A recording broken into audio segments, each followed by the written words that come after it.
Hey, good morning and welcome to Your Personal Health. I'm Jeff Harrison, and I have in the green room, they're just finishing up putting a little powder on their nose and maybe a little sleep out of their eyes. No, I'm just kidding.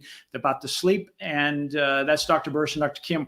We have an exciting month coming up. We've already begun with October, but we're going to really focus on something that I think sometimes we kind of take for granted and we'll think we can catch up later and we can burn the candle at both ends, and that's sleep. And I am not an expert at sleep, far from it. And that's why I thought, I'm going to bring people in that are the experts. We're going to talk to Dr. Kim and Dr. Burris about that. If you're just joining us, we are live on YouTube. It looks like as of 11:30 a.m. Pacific Standard Time, Facebook is still experiencing global outage or spotty outage. So if you, for some reason, are not, if you're seeing this later on Facebook, it is a recorded version. Those of you joining us, please put your comments in the question area. We'll get back to those. And this is a live interactive type of thing. And through the month of October, we're going to talk about sleep, not just about the dangers of loss of sleep or getting too much sleep, but how it impacts our body and our performance from emotionally to cognitively. And I'm excited to talk about that. So let's bring in Dr. Kim and Dr. Burris. Hi, everyone. Hey, good morning. Good morning. How are you guys today? We're good. Thank you. I'm excited to talk about this because, there's this, as we were talking offline, there's this badge of honor out there about people of like, hey, I'll sleep when I'm dead, 3 hours of sleep. Look at me, I'm in the 3-hour club. And, I guess I want to talk a little bit, and I'll just turn it over to you guys and talk in general. What does sleep really mean to us as far as keeping us healthy? And when we start cutting out hours, what do we start noticing that may have a long-term effect, both emotionally, physically, cognitively, those type of things? Yeah, so I think I'll let Dr. Burris talk about that, but I wanted to really touch briefly about why do we do that, right? In a 24-hour period, we only have 24 hours in a day. You have to sleep, you have to eat, you have to go to the bathroom, right? Those things will occur. Now, there are other things, work, school, sports, whatever, that you have to chop in there. And so, we're driven as a society to whatever you're doing that you want to do more. So there's an upside to not getting sleep, right? Because the less sleep I get, the more I can do other things. But there's a cost. What do you think, Dr. Burris? Yes, I think one of the reasons that we're quick to sacrifice sleep is because we don't understand what its benefits are. So sleep is not a gap of time where nothing is happening. It's not this downtime where everything's switched off. It's actually a time where there's a lot of things occurring in both the brain and the body. And that's important to recognize, because if you see sleep as a waste of time, you'll not value it enough. So one of the things that we've been learning about sleep over the years is that it's this, multifaceted time period. It's not just one thing. We have REM sleep where we dream, and that's a time where the brain is actually processing a lot of the things that happened that day. It's processing things that happened emotionally. It's processing mental problems. It's going through this state of sort of like problem solving. So having enough time in that stage of sleep actually helps you be more productive and creative. And then there's slow wave sleep, and that's a time where you're actually undergoing transfer of memory into long-term memory. So if you've been studying for a test, during slow wave sleep, your brain actually solidifies what you've learned. So if you're not getting enough sleep after studying, you're kind of not getting the full benefit of that study time.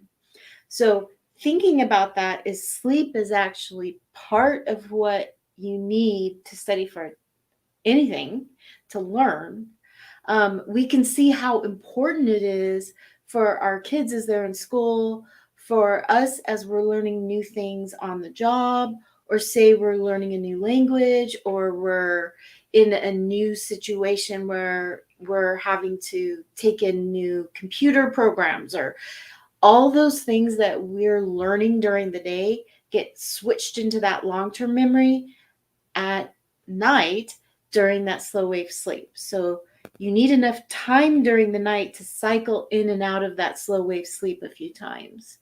And that's one of the reasons why just 3 hours a night eventually, hampers you and doesn't allow you to function as well as you could. Right. The other thing that happens, and then I'll let you talk, is this is the time where neurotransmitters are reproduced, where you stock up on things. This is the time period where your body actually goes through a process where it looks for genetic mistakes and fixes them. This is how we catch cancers in the early stages, and actually our immune system gets rid of them.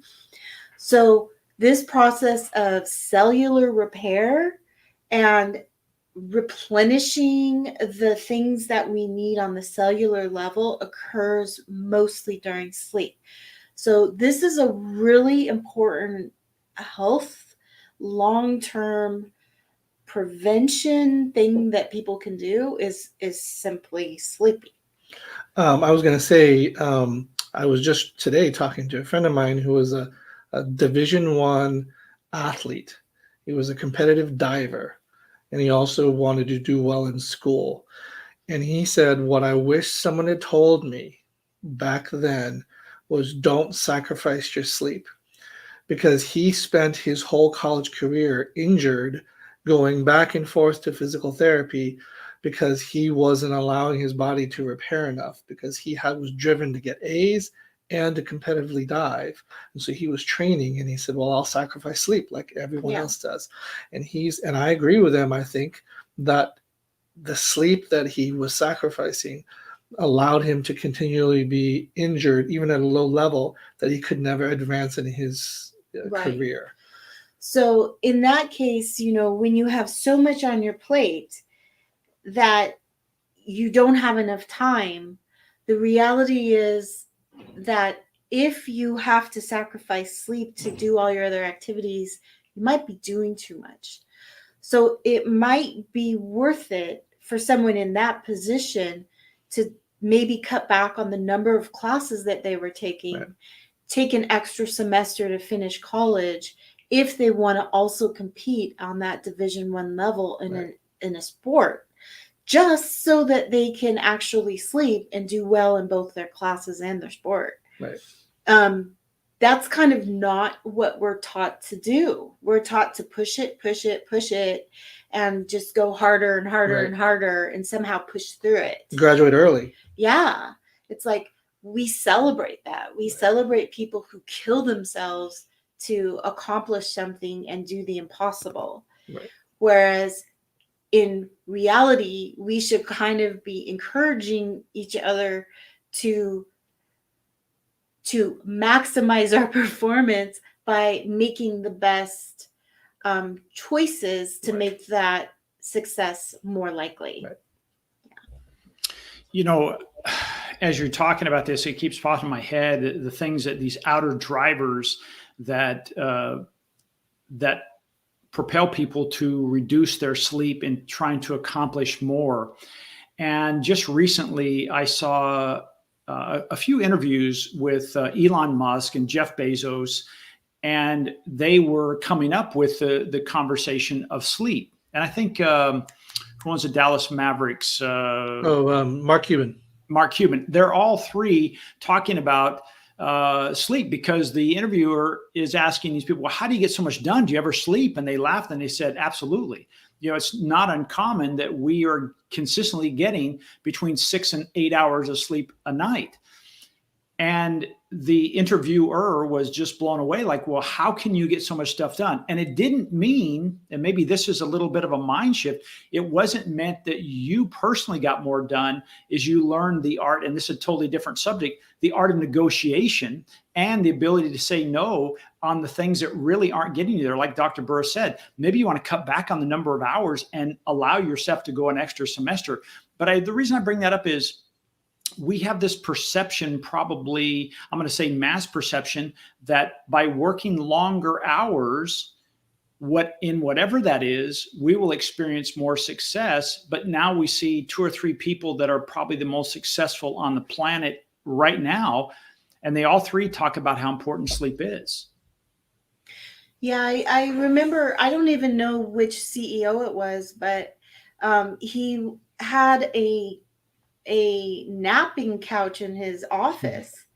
And he talked about, I get to a point every day where taking a nap is the most productive thing I can do, because then I'm, refreshed, I'm good to go for a few more hours, and I've got like a new idea.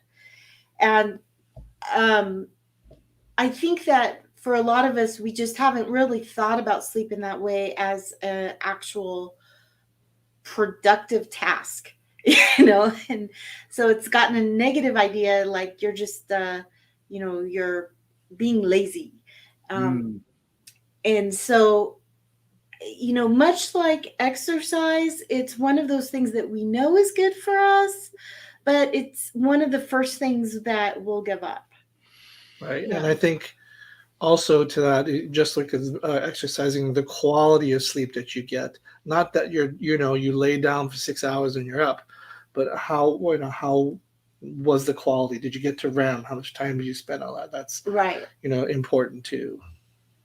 And throughout the month that we want to talk about things like that. But today, the idea was, hey, let's peel back that first layer and let's talk about sleep in general. And I think you guys have done a phenomenal job of saying, hey, these are the negative side effects of if you don't get enough sleep, knowing that society, we have that pressure on us and to get more done. And so we sacrifice our health in the form of lack of sleep to try to accomplish that.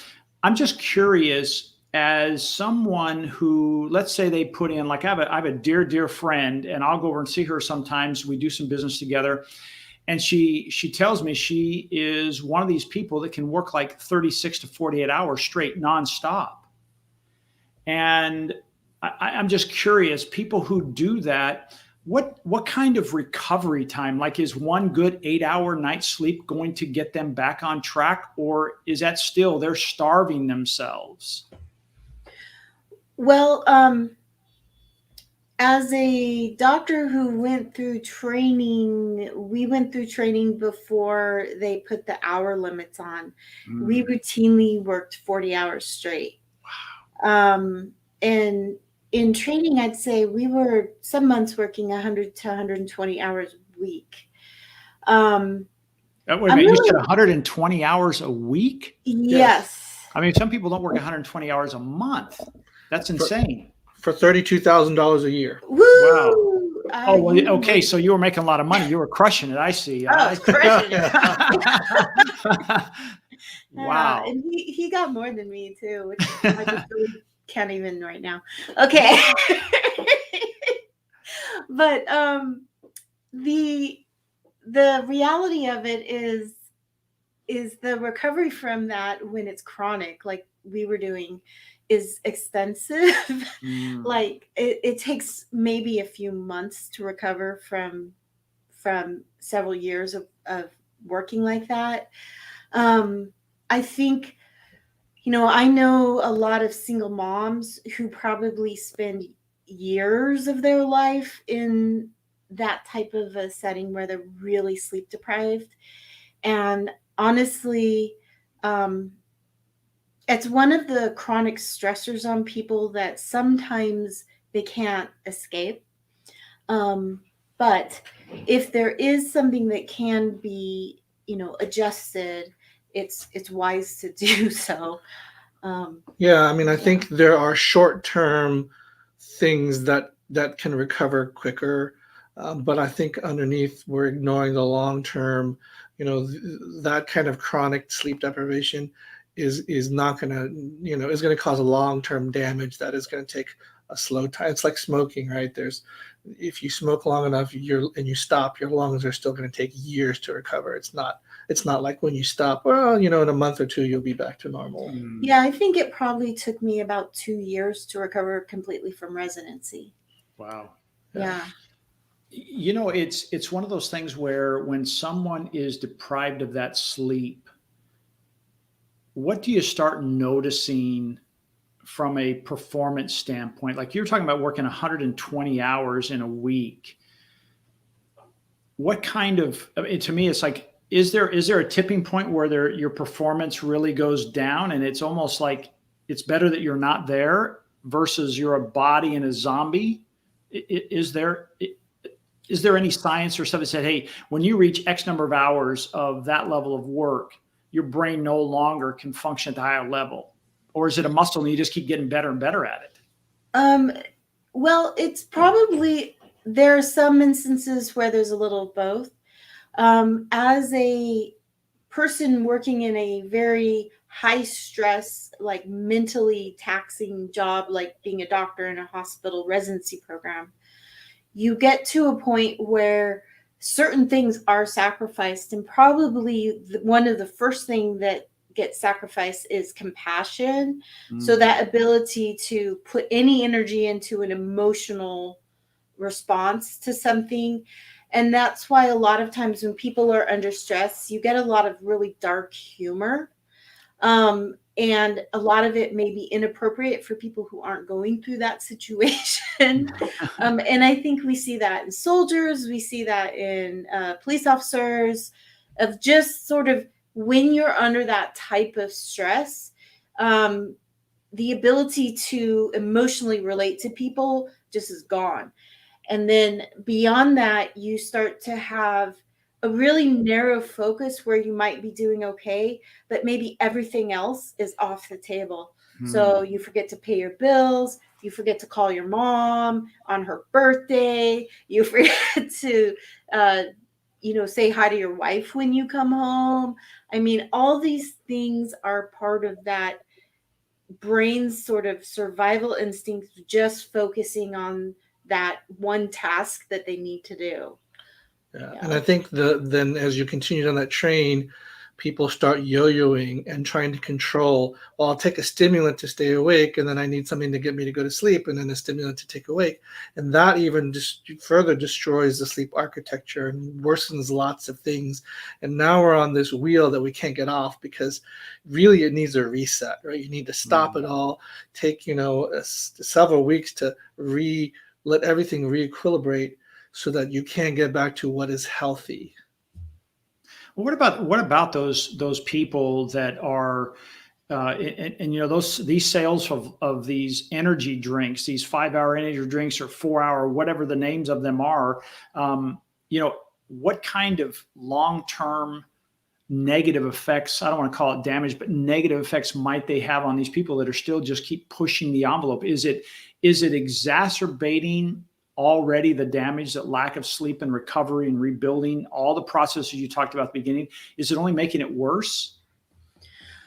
So there are several different types of stimulants. We have legal stimulants and illegal stimulants. And illegal stimulants are drugs such as like cocaine, methamphetamines, even marijuana now has so much THC, it acts more like a stimulant. And then we have legal stimulants such as caffeine. And one of the things that can happen with overuse of any stimulant, including caffeine, is that it interferes with sleep architecture.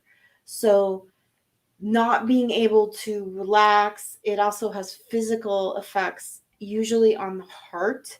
So racing heartbeats, it actually can make you anxious, feeling sort of like buzzed a little, but then feeling a little bit like, I can't relax. And then beyond that, if you drink enough energy drinks, people will become paranoid. Mm. So you can actually really trigger some extremes in both physical and mental functioning. But I think probably the one that most of us are familiar with is the sleep disruption, where you've had maybe an extra energy drink or some kind of caffeine, and you're, kind of like, I'm tired, I need to go to sleep, but I can't. I'm just like, my brain's still working and I'm just kind of sitting here. And that's like a good sign that if you've got stimulants on board, maybe you should back off. Mm. What do you think about you'd mentioned earlier about the CEO had the nap couch. I'm just curious how beneficial. I've never been one to be taking naps during the day. It's like I'm up and then I really sleep. I'm blessed. I'll knock on wood that I really sleep well at nights. But are those little short naps, are they helpful? Do they hurt? Like if you, like somebody like for you, both of you that went through residency, were you, we've all seen TV shows of residents and they're sleeping everywhere, trying to get, a little nap here, an hour there, 30 minutes here. Is this beneficial, or is this like, is this like a diver who somebody brings some oxygen down to help them get a little higher? Or how does that affect the napping piece? Well, I'll just tell you a little story and then you can go. Okay. So in residency, there's a famous saying, don't stand if you can lean, don't lean if you can sit, and don't sit if you can lie down. So those are the axioms, because you're, like you said, you're absolutely trying to get as much rest, even if it's not physical sleep. You're leaning so you're not standing, because standing takes more energy. And so, I think there is a little bit of wisdom in the sense that, if you're not getting good sleep, having a place to sleep would be good. But I think that's a catch-22 in the sense that you need to start with, let's get good sleep first. And the sleep couch is a band-aid or something, but it shouldn't be your fix. At least that's what I think. Well, napping is a really interesting topic, because in the studies, napping is usually seen as a positive. It's usually seen as something that if people are very tired, they should go ahead and nap, that it does improve their performance. I myself personally hate taking naps. I always wake up feeling bad. I wake up feeling groggy and disoriented. And for me, I don't like to nap. I'd rather finish up what I need to do that day and go to bed a little early than take a nap. Whereas other people swear by them and love them and feel like they get up from their naps and they feel rejuvenated and happy. A lot has to do with the length of time that you nap. Ideally, what you want to do is not wake up in the middle of REM. You want to be through that REM cycle. And so usually that's at about 45 minutes. So the ideal nap time is somewhere around 45 minutes.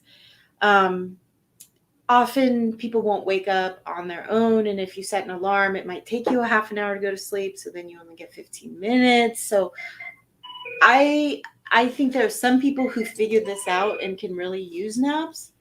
For me, I have difficulty. But so it sounds like it's a personal thing. If you recognize that it's beneficial for you, it's okay. Mm-hmm. And try to keep that REM time of about 45 minutes in mind. And if it isn't, like you said, hey, you'd rather just finish it up and then get a good night's sleep. So I'm just curious, when it comes to sleep in general and the negative impact of lack of sleep, do you think society as a whole really understands that particular dynamic of if you're taking, if you're robbing Peter to pay Paul, at some point you are going to pay the piper? Do you think as society, do we really know that? No, I don't. I think there's, you can say that about many things of the body, right? Exercise, food. I think sleep is absolutely one of them. Your brain is your computer. If it's done, if it's not performing well, you're not going to be performing well. So it would make sense to do as much as you can to get your brain to function at its maximum. And sleep is very critical for that. Not just the brain. We talked about the athlete, your muscles, but you don't have to be a high performing athlete. But if you don't have your brain there's a lot that's going to suffer. Mhm. And so I think you're absolutely right that sleep is one of those undervalued things, even a commodity that we can say, you know what, in 20 years, I'll just sleep when I'm retired. Well, it might be too late by then. Do you think, yeah, and this is, I just want to kind of wrap this up at this point. How many hours, is there a range that we should be focused on and almost look at as a criteria? If you're falling below that, try to get in that range. Is there a range? And then I want to know, is there a point where actually we're getting too much sleep? Is there a downside of that? Our ideal month, I mean, our month here, we're focused on, hey, getting more people into the ideal range. But I'm just curious if there's too much when there's not enough. There is sort of a bell curve. And so we have these ranges where most people fit. And that's between 6 and 9 hours. We think, really that 6 to 8 hours is probably where most people fall. And if people are sleeping more than 9 hours a night on a regular basis, often that's not normal. And there's usually another problem, either physical or emotional, that's creating that need for additional sleep. There are very few people who sleep less than 6 hours on a regular basis and aren't experiencing some effects of it. They may be unaware of those effects and may think they're fine.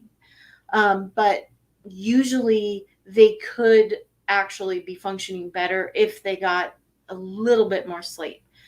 So within that 6 to 9 hour window, people probably have a range at which they recognize that they feel pretty good.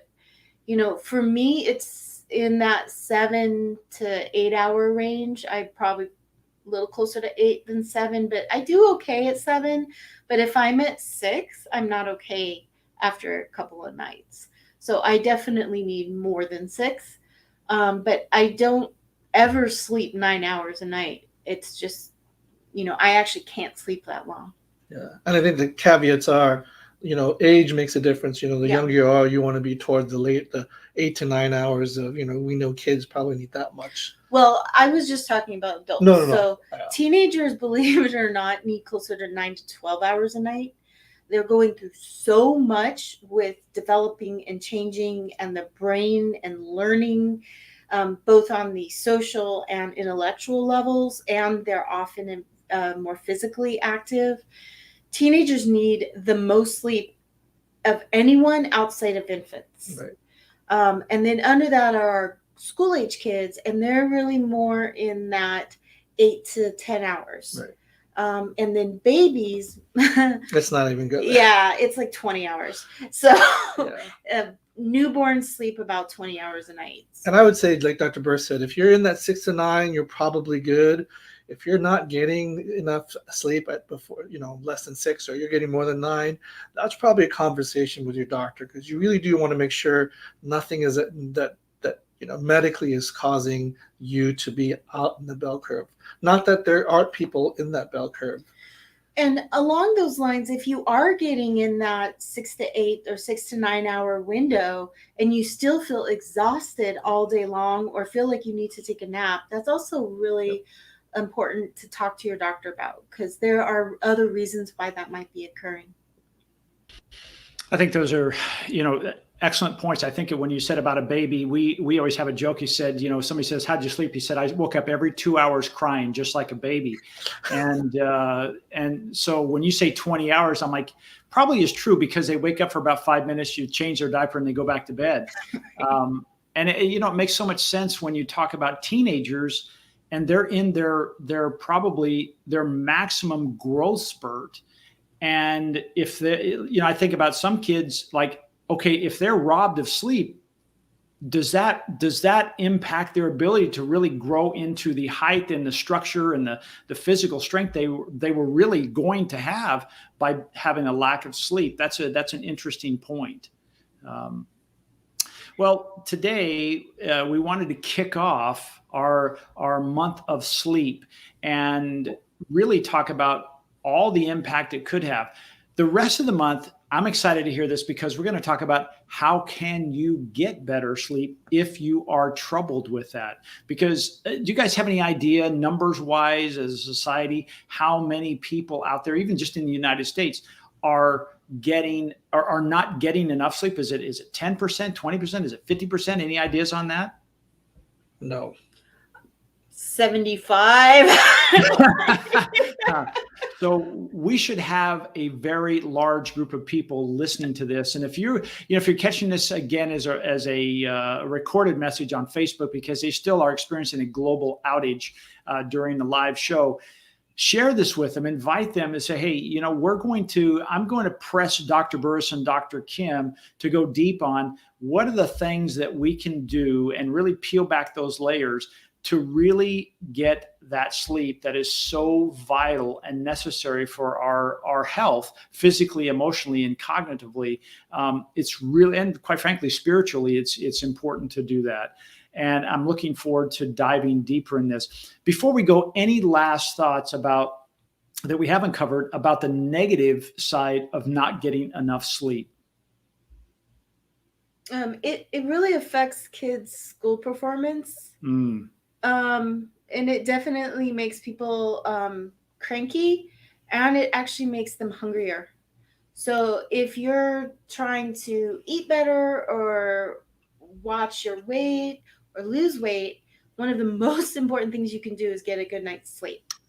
Gotcha. Right. And I'd say just because you're laying your head on the pillow and sleeping doesn't mean you're getting a good night's sleep. And a lot of the physical manifestations of that, people will be like, it's hard to correlate the two. So sometimes it is a tricky subject. And even though you're in bed for 6 hours, you're not sleeping for 6 hours. And so, it can be a little bit complicated in the sense. So.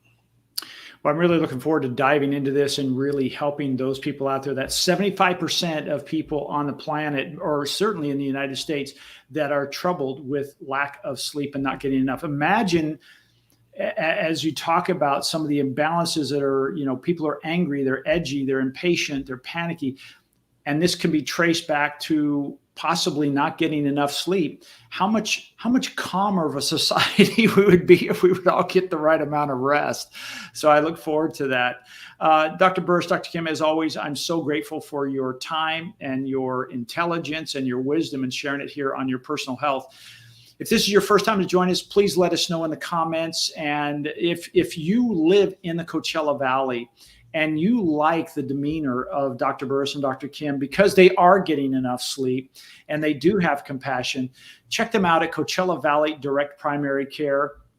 That is a different way of taking care of yourself and having a primary care physician that you're part of their membership. You're not one of 3,000 or 4,000 people that are in their database and you come in for 5 or 6 minutes and you're just in and out. You are cared for. As they said, they build a relationship with you as their member, their patient. And it is kind of like that old Dr. Welby. And if you're too young to remember that, go back and look at a Dr. Welby MD show. I'm sure it's someplace on Nickelodeon. And see how they interact with their patients. That's Dr. Kim and Dr. Burris. Dr. Kim, Dr. Burris, I believe it's 760-642-5549 is the direct number. And Coachella DPC, is that right? Coachella Valley DPC. CoachellaValleyDPC.com is the website. Check them out. I think you'll be impressed, and it is a different way of doing business. But check us out each week at Your Personal Health as we dive deeper into helping you get a good night's sleep. Thanks again. We'll see you next week. I'm Jeff Harrison. And that's Dr. Kim and Dr. Burris. Thank you, guys. Be safe.